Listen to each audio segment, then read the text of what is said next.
Notice the membrane drying out, and only after it completely depletes does air start escaping into the water reservoir and water being displaced into the cavity.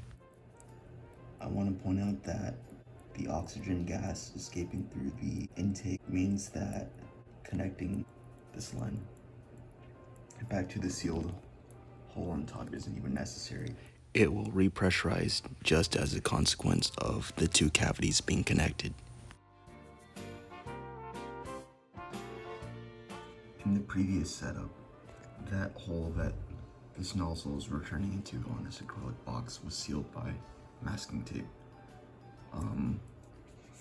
Most of the oxygen was escaping through that tube into the water, but there was still some oxygen escaping through that intake nozzle right there. Supposedly intake. Air escaped and water went in as the air displaced that water.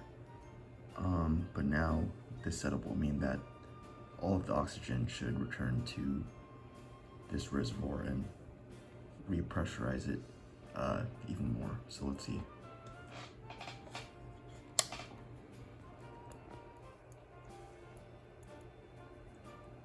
Oh, and it's leaking. I've pushed the nozzle a little bit farther down to better illustrate the oxygen returning and quote-unquote repressurizing the reservoir.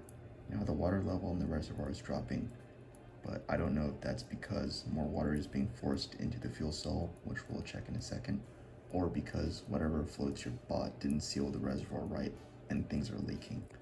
On the side, the membrane still looks pretty dry, so I'm thinking that more water is escaping than making its way into the cavity.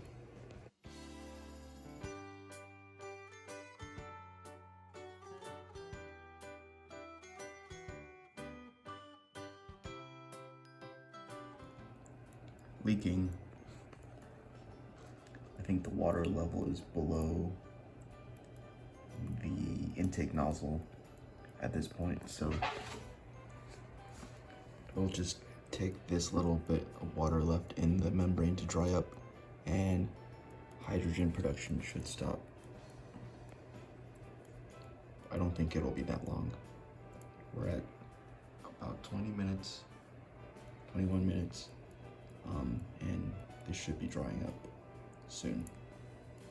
So I'd like to point out the sheer ton of water that leaked out of the reservoir and never actually made it into the membrane cavity. So I think this test should be redone with a better sealed fuel cell.